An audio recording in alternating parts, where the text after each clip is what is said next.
Hi, this is Reagan Boggs, and welcome to my series, Things That I Wish I Knew. And that is exactly what this series is about. This is not me giving you 10 things that's going to accomplish this, a formula of any kind. This is basically me going through all of the information that I've learned over the last few years, life experiences, things that I've learned about myself, and kind of have pulled out the pieces of all that stuff that I feel have been valuable for me.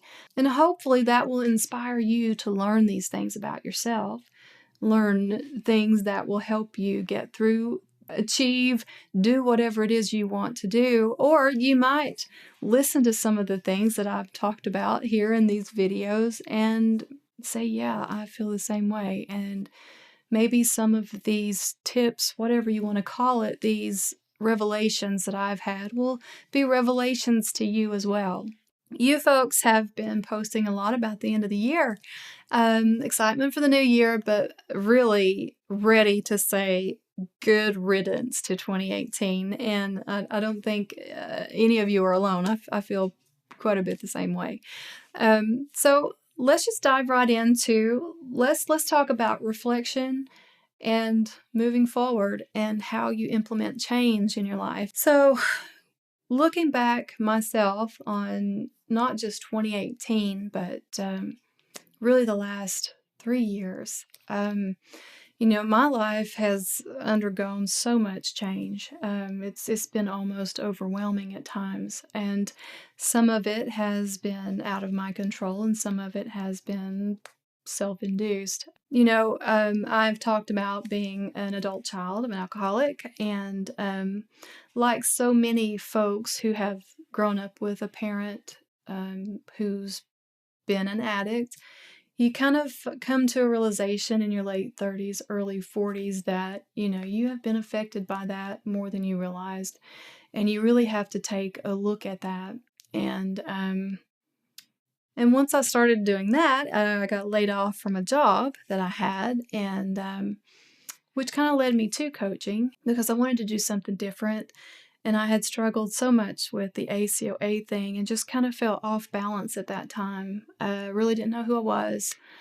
Just had to reevaluate so much. So I had a year basically to kind of dedicate to learning to coach, which really was learning a lot more about myself and how to be an adult and how to function in a lot of ways that I just was not equipped to.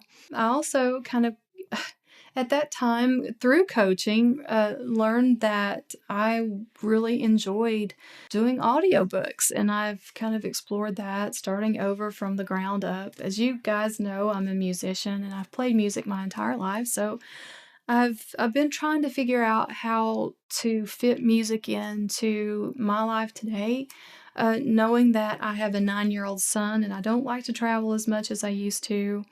Financially, I've always had good jobs that, I was able to just go and spend and do music as I wanted to. And now I kind of have to weigh things about whether they're valuable to do. And just like I think, even with age, when we're reaching out and doing new endeavors, our stomach for risk and needing a little more proof and wanting to just kind of ration how much we're willing to spread ourselves so thin and how much effort we're willing to put into certain things. And I have so many planets in the solar system I'm juggling right now, so I think this is good timing for this video. I've had to really learn a lot of techniques to be able to manage myself and all of these things that I'm trying to do, and also manage my mindset in such unfamiliar territory for me, because I think we tend to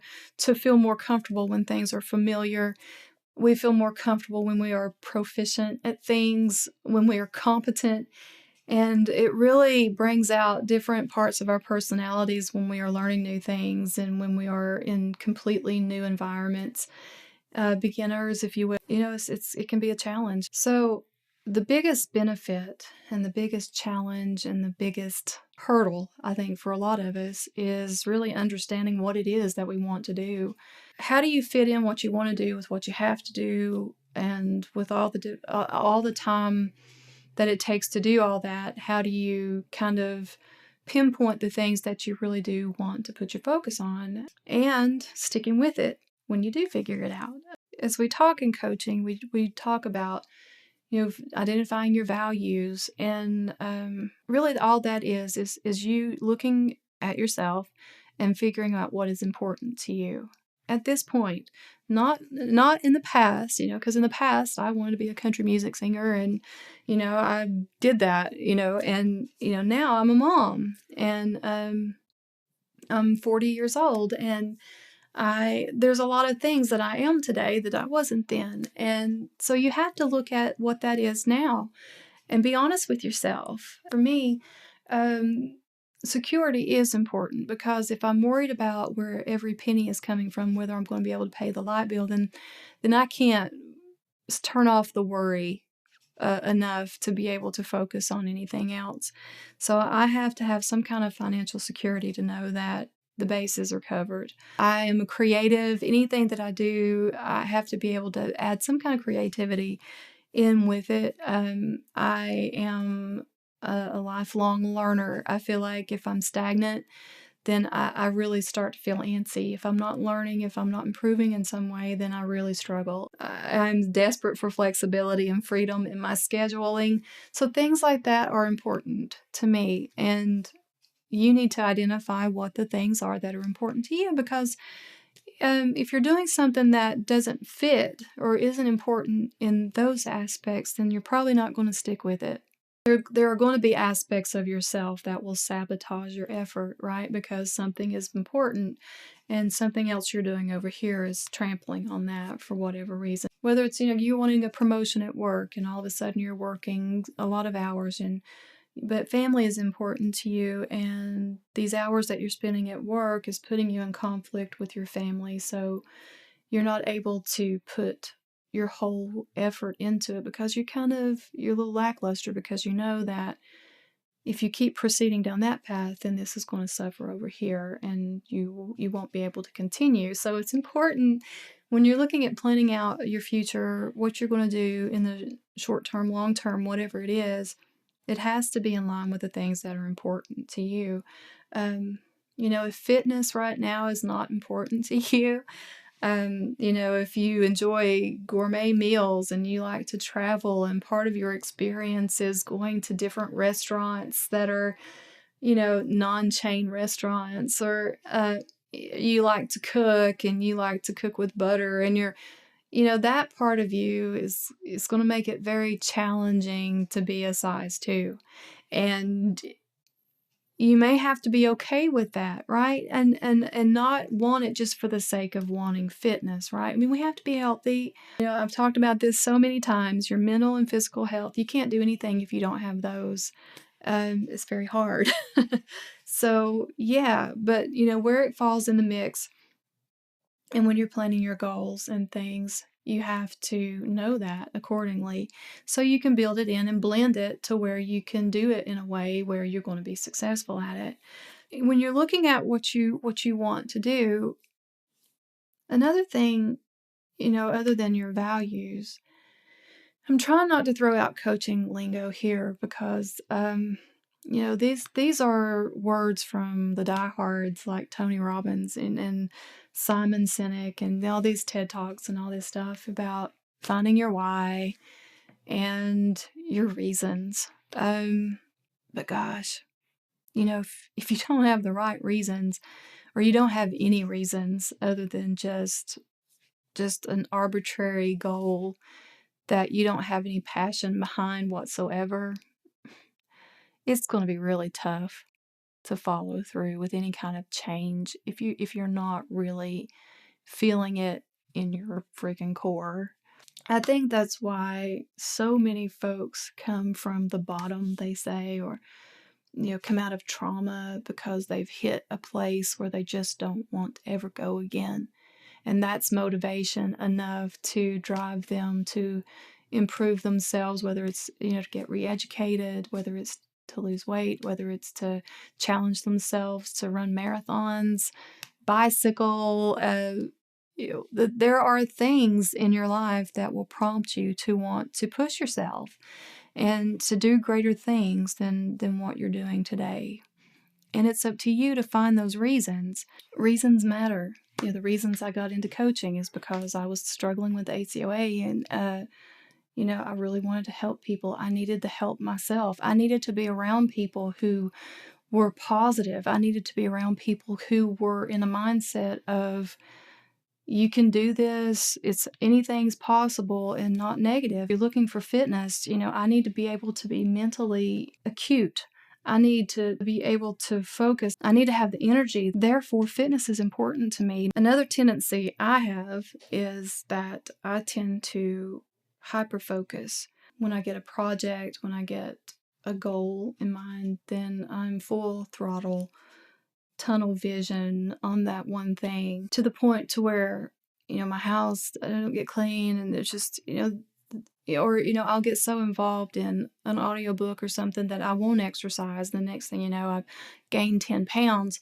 So, what I have had to learn with myself is I have to regulate. I have to try to pull myself back, build stuff in smaller doses. Otherwise, I burn out. Burnout it's a killer of getting things done. While you may get a lot done while you're in the moment of getting things done, when you go through burnout and you have to ramp yourself back up again, the time it takes to do that, it's just astronomical.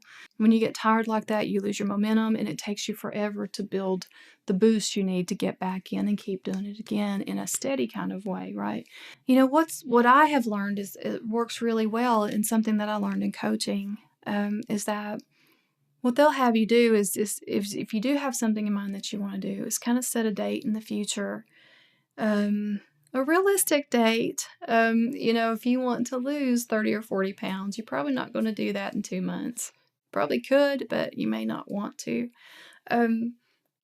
Set yourself up for a date when you want to have it done, and then work backwards and fill in all the steps and everything that needs to be done before you get to that point, and kind of set yourself milestones for when you want to accomplish those things roughly. And also, gosh, find somebody that can, is kind of an accountability partner, somebody that you can talk to check in with, to see how you're doing, to make sure that you're making progress. Whether that's a personal trainer, whether that's a best friend, whether it's a coach. I think when I was, working with my narration coach, Sean, the great thing about that is he was training me to be a better narrator. He was forcing me to get in the booth and practice. I wanted to, obviously. I love to do it. But, when you have deadlines, you have assignments, and you know that you're going to be talking with him a certain time on a certain day, then it kind of pushes you to make sure that you're prepared and ready for that. So accountability is key. And also, as part of that, having someone like a coach, like a personal trainer, who can kind of fast track you in doing things more efficiently. Your day-to-day activity levels, the things that if you need exercises that are going to be burning more when you're at rest. Those guys know that stuff. They know what kind of foods you need to be eating that are going to make certain things happen, and if you want to get more done in a short amount of time, which we all really kind of want to do, and even in the narration, right? How can I get more of this done sooner, get it delivered faster? Because, the more effort that we feel like we're having to put into something with fewer gains or rewards, the tougher it is, right, to keep moving. That has been so helpful. I never really worked with coaches or personal trainers. I just, especially in the days of YouTube and Google, you're just trying to get out and figure everything out on your own. But seek out people that have done it and done it well in the past, and see if you can get some conversations going with them just to get some pointers on something, especially if you're brand new to it. It can save you so much heartache. Trust me. Hours of recording stuff and the audio not sounding like you want to, and talk to a sound person. Whatever that is that you want to do. And for me, that's when things really started to change, is when I reached out and started getting advice from sound people or my narration coach, or getting involved in forums where there were other narrators, being part of musicians groups, songwriters groups, and finding people that are interested in the things that you like, that was so helpful for me. And having that camaraderie and support from folks like-minded is really, really helpful, because especially in some of these creative areas, you can kind of feel alone. Because sometimes the wins can be kind of few and far between, what we consider wins, right? So as much as you can involve things that are going to feed you and fuel you, the better. And I suggest doing all those things if you have the resources to do it. You will be more successful. Trust me, you will, when you have help and support and you know the right way to do it. And I guess in some degree, like, well, there's not always a right way to do things or whatever, but there are better ways. Trust me, there are better ways. And, it's kind of like learning scales on the guitar. Once you know the scales, then you can kind of branch out and do your own thing and learn your own style. It's best to at least know the basics before you start kind of branching out. And I think you build your foundation like that, then you're going to set yourself up for better success down the road. There are no shortcuts. And as much as it looks like that people have kind of been overnight sensations, the ones that truly are very rare. Most people have been working at things for years and years and years. So be patient and be realistic, and make sure that you're doing something that you like to do, that you want to be doing. Health and fitness is kind of one of those things where we all may not enjoy working out, but I think you can find ways to do it to where it is more enjoyable. But if you're looking at making changes and improvements and doing things that you want to be doing more so than what you have to be doing, really those things really need to be something that you love, because the rewards were so rewards focused and outcome focused.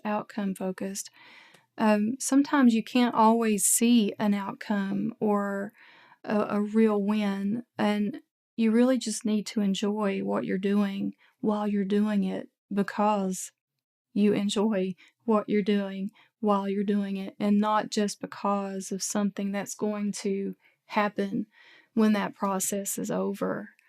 And that one's hard. What was interesting is that, sometimes I would be focused on, like in music, that I was trying to get a record deal, or that I was trying to get noticed, get on radio, get charted. When I was in music early on, though, in the earlier years, I was just playing music because whatever. I was playing music more so because I loved it, and we were doing cover songs. I was playing with some really talented people, and I loved all of them, and we got out and looked forward to playing every single weekend. I stayed booked. We always had great crowds. And when I shifted more to a business mindset, I started focusing more on what I was trying to accomplish versus enjoying what I was doing as much.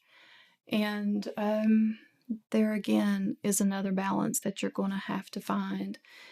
There may be an ultimate goal at the end of the day, whether you want a record deal, in my case, or whatever your equivalent of that is. But if you're not enjoying the day-to-day parts of it, at least to some degree, you're never going to get to that record deal, because you're going to be miserable. You're not going to want to do what it takes. You're not going to write the songs. You're not going to practice. You're not going to do whatever it is that you need to do. You need to know where you're headed so you can start driving the car on the right road in the right direction, but you need to enjoy the process along the way. And if you don't, I think it's best to identify that early. Sometimes you don't know until you know. And when you're trying new things, especially, sometimes you have to get in there and give it a go and see.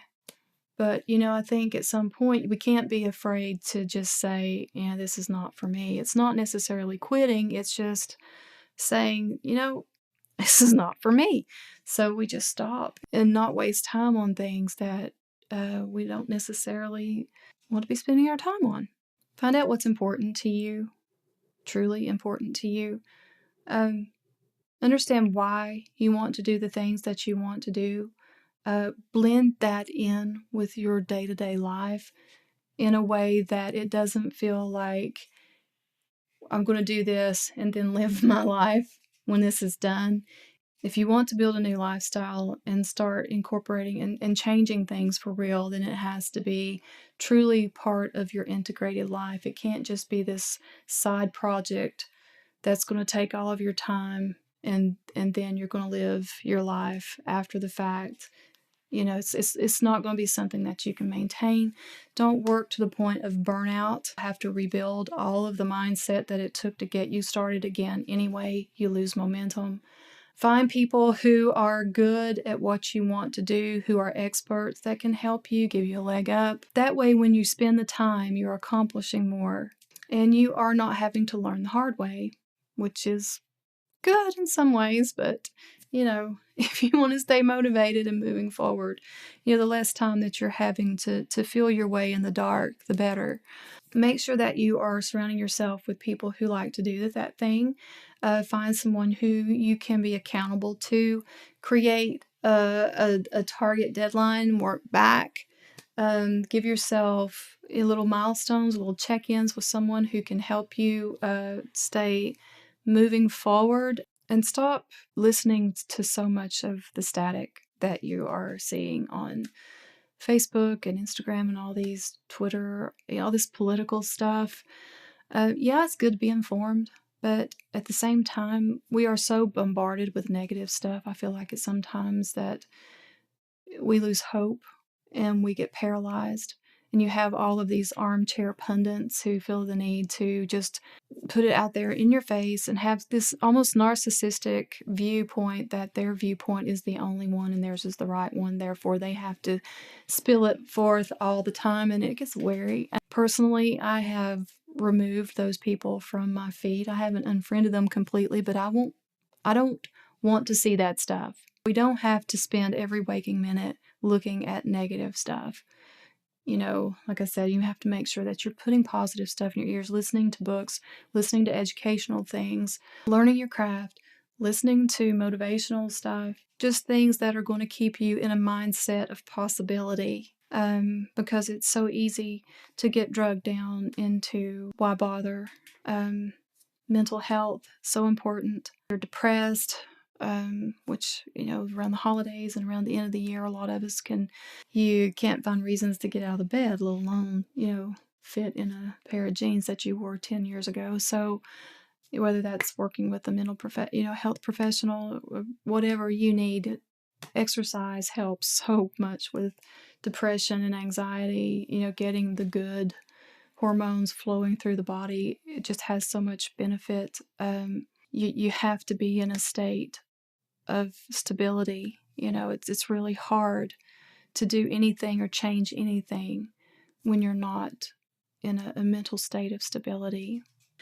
All right, so this is it for this video. Thank you so much again for your time, and I wish you all the success for 2019, and let's all collectively make it a better year. You know, and just remember that I love this saying, your attitude is contagious, and what you put out is what you're perpetuating.